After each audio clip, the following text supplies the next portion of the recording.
We've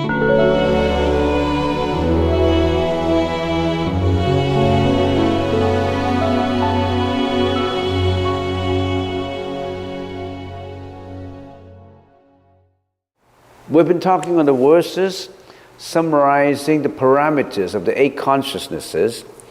And what is consciousness? Consciousness is the main theme in the subject that we're exploring.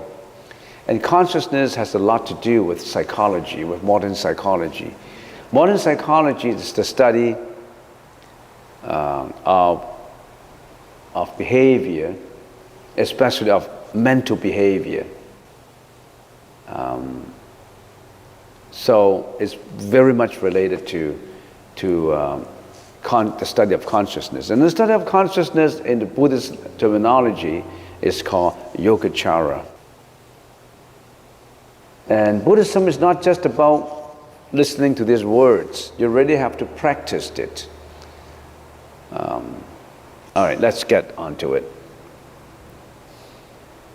The study of consciousness in the Buddhist language is called yogacara. 瑜伽行派，瑜伽行派也行。瑜伽 yoga. What is yoga anyway? What is yoga? You're practicing yoga. What is yoga? In yoga, there's one word that you must have in your mind when you practice yoga. What is that? 瑜伽是什么？ Harmony. You're harmonizing something. What are you harmonizing with? You have to find out how to harmonize. So yogacara is the study of consciousness, and all phenomenal existence in the external world is without intrinsic self-nature. That sentence sounds simple, but is extremely philosophical and complicated. You really need a lot of time to think about it. All objects are just representation in our consciousness. When you come here and you're looking for how does Buddhism give me more riches, let me prosper more, so that I can do everything smoothly, so that I can get everything I wish, so that I can get a better family, better business, better reputation, more money. Is that Buddhism? If you're looking for that, you're not looking in the right way. You're not looking in the right way. But most people starting with, what can I get from Buddhism? What can I acquire from Buddhism? If Buddhism is just to increase your greediness, that's not Buddhism at all. All those who've been listening to consciousness, you know already. If you're just greedy for something, that's not Buddhism at all. Let's carry on this, what we call summary. We're talking about a summary, regurgitation. Yogacara is meant to be applied as a meditative practice and knowledge to thoroughly understand consciousness. The final goal is the complete transformation of consciousness into wisdom. So the Yogacara study consciousness in detail. And why did they study that? They want to transform consciousness into wisdom. There's a difference between consciousness and wisdom. We can also say consciousness is polluted wisdom. So we want to turn the polluted wisdom into wisdom itself. We have consciousness, but we may not have wisdom. We can say we have intelligence, but we may not have wisdom. Wisdom is something that is close to nirvana. Is nirvana. It's a tool to nirvana. And intelligence isn't. Intelligence has basically two sides to it. It's intelligence that is good and intelligence that is bad. Which one do you have? It's intelligence. Warlords have a lot of intelligence, but they impose killing on other people. So intelligence could be used in the wrong way. Now, in the perfect clarity of enlightenment, there is total awareness and complete understanding. So if you really have perfect clarity of enlightenment, in perfect clarity of an understanding of enlightenment, intelligence, and wisdom, then you have total awareness and complete understanding, which would subsumes the I of the ego differentiated self. So we have a self, an ego. And in the perfection of enlightenment, there is no samsara and no suffering. It is nirvana. So in other words, if we have the wisdom, transform consciousness into wisdom, the final goal would be your ego will be subsumed, will disintegrate. There's no more I, no more ego. And there's no more ego, there's no more samsara, no more life and suffering. And in Buddhism, we call it nirvana. So just to put it very simply, the study of consciousness, why do we study consciousness? What consciousness examines, who has the consciousness? Who has the consciousness? Who am I? Why am I coming to this world? Where do I come from? Who am I? Psychology is dealing with who am I, who is he, what is our relationship. So who am I? Let's explore who am I. I am body and mind. I am body, and body is a physiological system, and mind is consciousness. You are, we are, everybody is nothing but body and mind. Nothing else. Body and mind. Without a body, you don't have the mind. Without a mind, the mind resides in the body. I'll put it that way. So body and mind, they have to be in harmony. You have to do some yoga about it. Because the body and mind sometimes is not in harmony. As we always said, especially so those neuroscientists, they said the right hemisphere of the mind and the left hemisphere of the mind, they're not in harmony. Their vibrations are different. The frequency of a vibration are different. And even the brain's vibration sometimes does not harmony with the vibration of the bodily parts, the distinct bodily parts. So when the whole body is not in harmonizing vibration, the body has problems. Physiological problems and mental problems. Do we have all these problems? Yes, we do. Because we're not harmonizing. Now let's start with the body. What does the body have? The body have the eyes, the ears, the nose, the tongue, and the brain. Why particularly pinpoint or emphasize on eyes, ears, nose, and tongue? The body is the body. So the body, eyes, ears, nose, tongue, and brain will have the six parts. And when we talk about the body, it contains not only the eyes, ears, nose, and tongue, the hair, the nails, the teeth, the skin, the flesh, the veins, the bone structure, liquid and bone, kidney, heart, liver, bladder, spleen, lungs, intestines, stomach, feces, brain, gall, phlegm, plus you name them. And all these make up our physiological system. And the Buddha particularly lay out eyes, ears, nose, tongue. Why? Why? Because It's our eyes, ears, nose, tongue that creates all this karmic energy. Because they contact external world, and in the process of the context creating relationship, in the process of this relationship we attach, in the process of this craving attachment we perform, in the process of performance of our behavior and expression of our speech, we create a lot of karma. Because of karma, we suffer. So it's not because of God, because of you yourself. We're creating all this karmic energy that lead us into what we are today, what we will be tomorrow. So tomorrow is in your hands.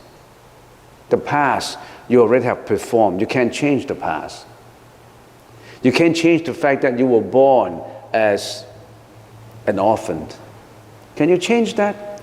You say that you come from an orphanage, and now you're an adult, you left the orphanage, you came up to the society, you do your work.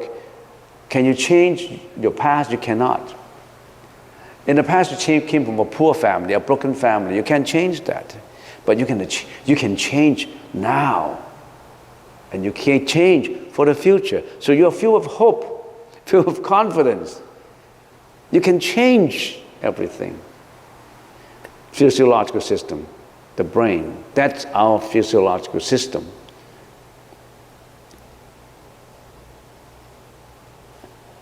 Everything is in a constant flux of changes.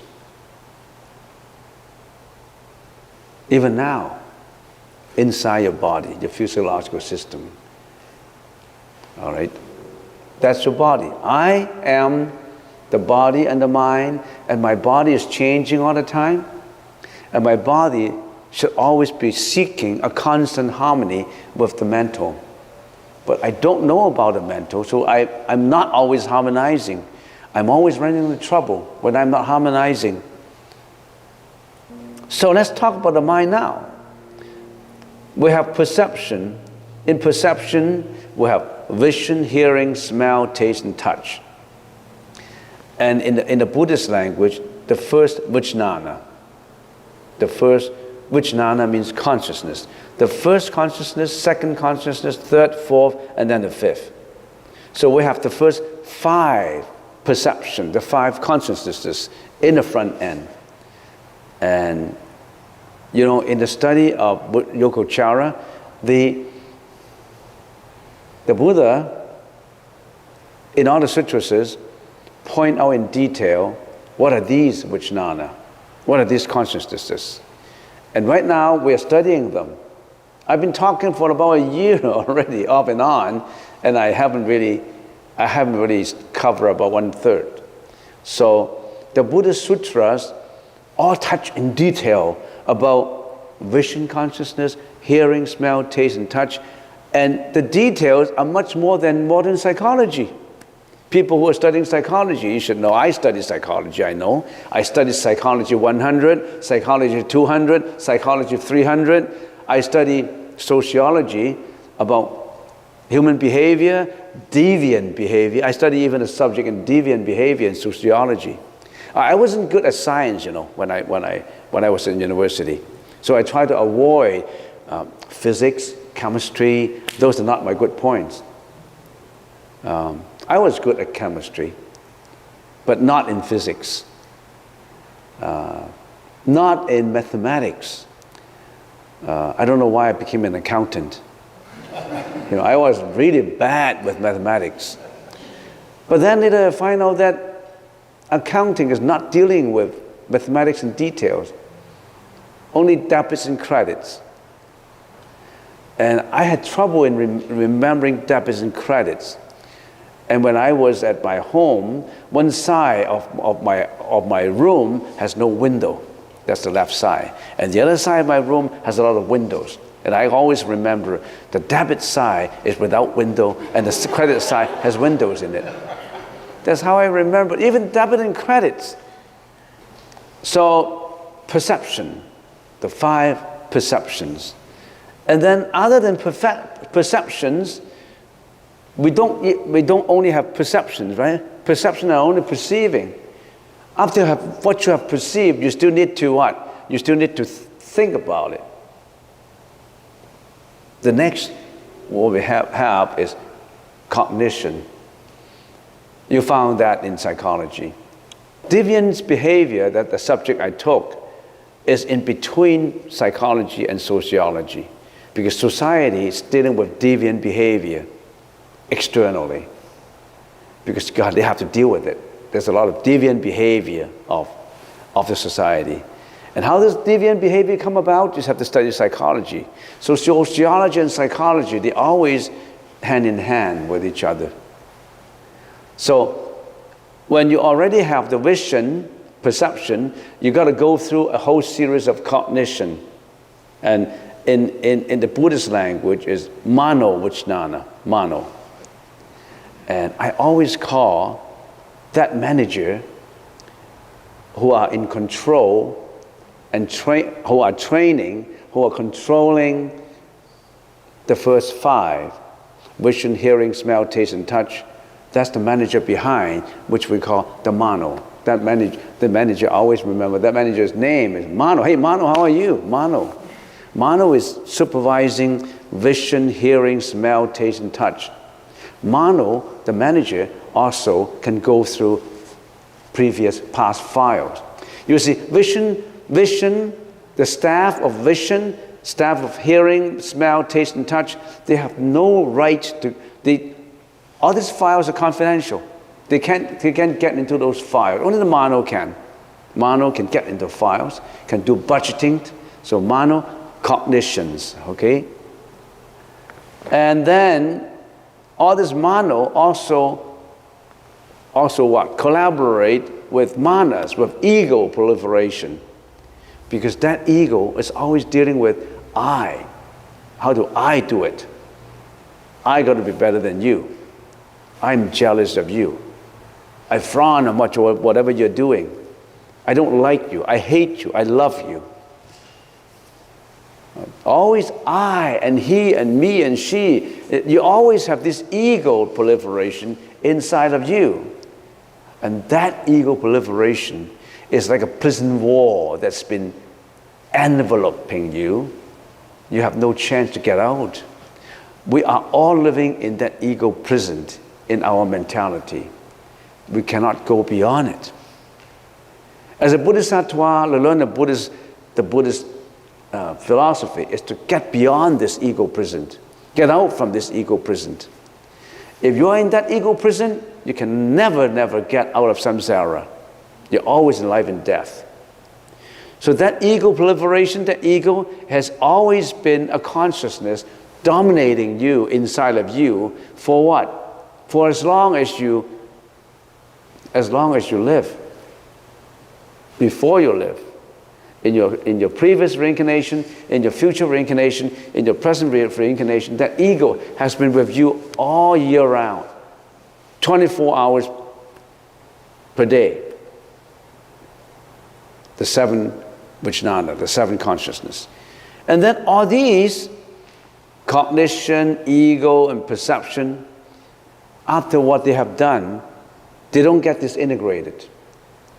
So what you have perceived, what you have heard, what you have talked about, what you have done, what you have thought in your ego. So after you die, did it all disappear? Did it all gone? Oh, when I die, nothing left in me. So I can do what I want. I can, as long as I'm happy in this life, I can do what I want, right? As long as I'm happy. That's a criminal approach. I can kill, I can steal, I can be jealous, I can get mad, I can be selfish as long as I can look up to my benefit. If I don't like you, I can get rid of you. If I love you, I can do whatever I want to possess you. If I can do whatever I want as long as it makes my ego happy. Is that what the case is? That's been the case of all ordinary people. That's the problem. Because that's the ego proliferation. All these, after what you have done, you think you can get away with it when you die? No. That's a karmic energy that get stored into the last consciousness. That is a very important consciousness. That is the consciousness that is responsible for reincarnation. When you all died, you don't have the eyes anymore. No body, no lung, nothing of you left. What is left? That karmic energy that gets stored into the eight consciousness and roll into the next life. And you roll into this life with that energy before. Because of what you have done in your previous life. In this life, why did your dad pass away when you were so young? Why didn't you have a chance to see your dad? And why did your mom go through all these? Why did your mom have to remarry with you, go into another family? You could have been mistreated in another family. Why did you go through all this? Because you already have germinated all these causes in your previous life.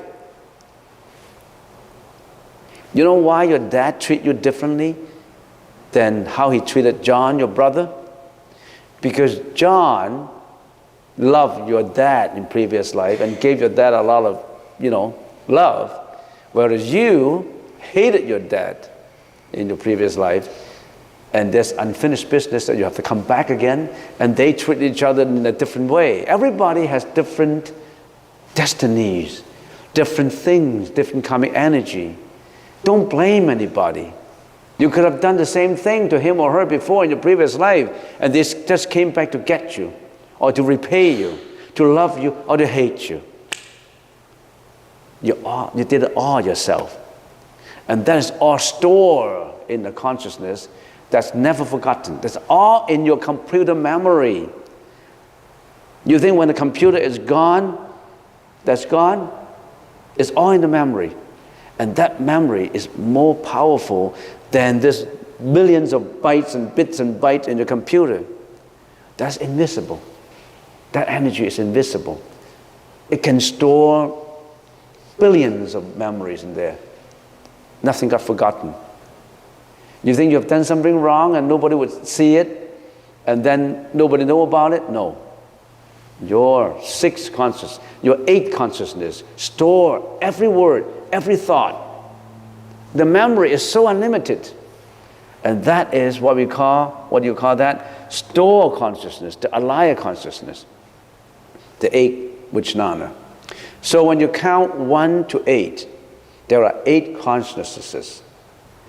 And what we're talking about for a year now, I don't know how long when I finished it, maybe slowly I will finish it. I've been talking about it for a year, off and on, for many hours already. And we call it verses of the 8 consciousnesses. That is one of the many literature that contains the Buddha's teaching on consciousness. There are a lot of others. So, if you're good in English, if you're a Chinese, you're good in English, this is the field of study that you should get into. Because there's a lot of English literature on this. Because this clan, this school of thought of the Buddhist teaching is the most prevalent in the Western world, North America. Because why? It's so close to psychology and sociology. So a lot of scholars for the past 100 years have gone into this field and explore a lot. The first country that explored a lot in English in the East is Japan. They spend a lot of time studying this and translating it in English. And the second country that has spent a lot of time in studying consciousness in English and in German is Germany. Germany is another country that spent a lot of time in studying this Vijnana Matrata. You know why Germany? Because Germany was a country, and still is the country that specializes a lot in Sanskrit and in Pali. They have a lot of scholars like George Muller, and so many of these scholars, they study. You know why? Because the German, they are, what do you call that? What do you call people who dig underground to extract old things? What do you call that? There's a term for that. I forgot that term. Huh? Archaeologists. The German were very good archaeologists, and they sent troops into India to extract relics, and they extract a lot of scripts of Sanskrit, the scrolls of leaves, thick palm leaves, and a lot of Sanskrit, and then they extract a lot of languages in there, and they didn't understand. In order to be archaeologists, have to understand everything they extracted from the soil, and then scholars started to study Sanskrit. They were Sanskrit expert, Pali expert. They studied not only Devanagari, they studied Siddham, and they were expert in Siddham. And the Chinese, 1,200 years ago, some of the monks traveled to India and brought back a lot of sutras, the Buddhist sutras, and they were written in Siddham. The present day Sanskrit that you study is not Siddham, it's Devanagari. But if you know Devanagari, then it's easy for you to study Siddham. When you take a course in Sanskrit poetry, you thought that is just literature. But when you examine the actual Sanskrit poem, then you know at a time when the Buddha was preaching, there were groups of people who submerged themselves in just Epicurean luxuries.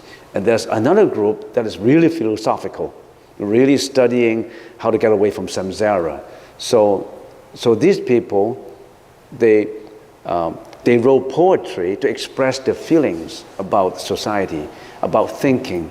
So don't think that it's just from philosophical sutras that you can get, get a little bit of enlightened intelligence from it. You can also get it from poetries, And there's such a course at UBC, the Sanskrits and all that. There's no end to learning. The more you learn, the more you know that the Buddhist teaching was really the kind of wisdom that people have ignored. They're just looking for pleasures, materials. There should be people who bring this out to the public, to let people know that, look at all these, the wisdom of the Buddha is all in here, but you're not studying them. You're not looking for them. You're only looking for pleasures, looking for enjoyment, and looking for going about partying, going about, all these different luxuries in life. This is something that we're looking for. By the way, this is a group of people who are not doing that. You're looking for wisdom, actually. We should praise you for looking for wisdom. Otherwise, what would you do had you not been in here listening to this monk talking about these things? You would have been in what? White spot? Sleep in for 2 hours? People just on a Saturday morning, they just sleep in for 2 hours. And then after they slept for, sleep in until 11 o'clock, they just went for brunch, combining the breakfast and lunch, And then what did they do? And after brunch, they go on to gym, exercising, reduce. After they put in some fat in the body, then they reduced it. They're all in the process of getting fat in the body and reducing the body. Getting fat in the body is called eating. Reducing is called going to gym. So is that a kind of dichotomy that they always work to us? I don't know. Vilakrati Sutra, time's up, I can't even do a review. What's the reason for suffering and mental disorders? Because of our craving and attachment. We are suffering. Do we know about that? We are suffering. Do you know that you are suffering? Even though you think that you are not suffering now, why are you not suffering? We have death, we have aging, we have sickness in front of us.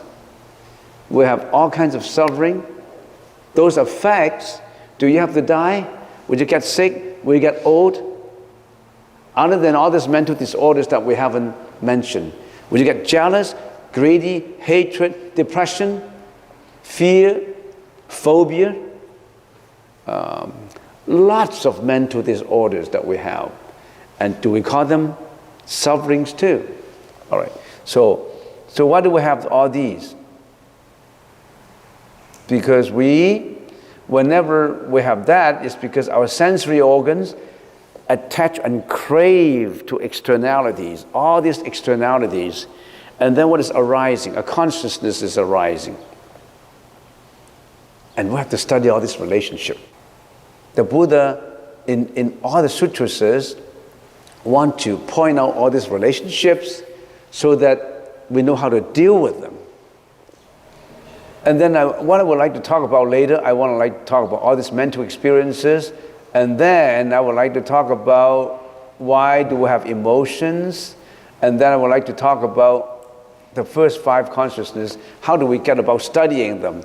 What's the approach? We want to study the I consciousness in detail, and the approaches we use, we have 9 approaches. We want to study how the eyes perceive the world.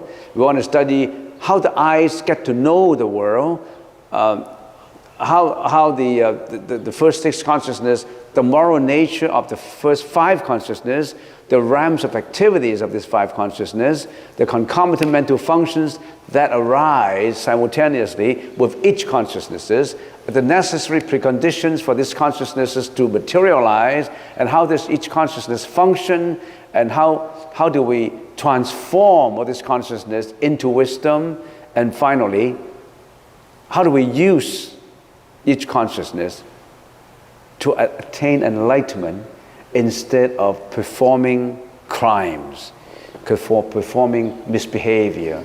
How do we use our consciousnesses to transform them into wisdom instead of using our eyes and nose and ears and taste and all that to injure others, to create bad energy, immoral energy? So what do we choose? So we want to study consciousness, each consciousness, from 9 perspectives in detail. That's what we've been talking. And maybe in my next lecture, hopefully, I was talking about the next lecture, and then suddenly it said he's gone to Hong Kong. So I received a few calls from Singapore, and they said, I looked into your YouTube, and we like all the lectures. We even listen to all this Q&A that you have, and we'd like to invite you coming over to Singapore. And I didn't reply them. I got this call, variety of calls 2 years ago, and I didn't even reply because I didn't have time. I'm here, so how can I go to Singapore and Malaysia? And then last time when I was at University of Hong Kong giving a talk on how to overcome emotional challenges, I got someone sitting by my side, a couple, and he started to talk to me, and he said, we have an organization in Singapore that we have been contacting you, and we didn't get a reply, and now you're in Hong Kong. I would like to talk to you personally, and I would like to invite you to go and talk about the Buddhism, because you are bilingual. Singapore people, young people in Hong Kong, they speak English and Putonghua, and some Guangdonghua.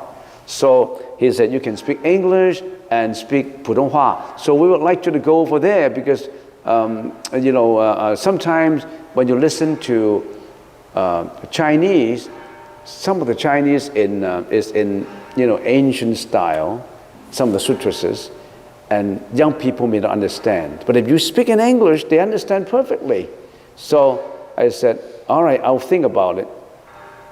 And then this 2 months passed, and lately I have a professor coming over to join the meditation retreat. She handed me a letter. She is a professor studying the archive caves of Buddhas in China. Study of arts, carving, relief work, and all that. And she passed me a letter. And in the letter, I have an invitation saying that we would like to invite you to Singapore. So I don't know when I should be going. Maybe next year. I try to postpone that and put this in priority, I look after you, you know. It doesn't mean that I'm always away. I look after everybody in here. So this is my first priority. So I said maybe next year. So next year, approximately about this time, I'll be off to Singapore if I still exist in this world. We don't know. I mean, how do we know? Everything is fleeting. You think the fact that you exist now would mean that next year you're still around? We don't know. Everything is impermanent.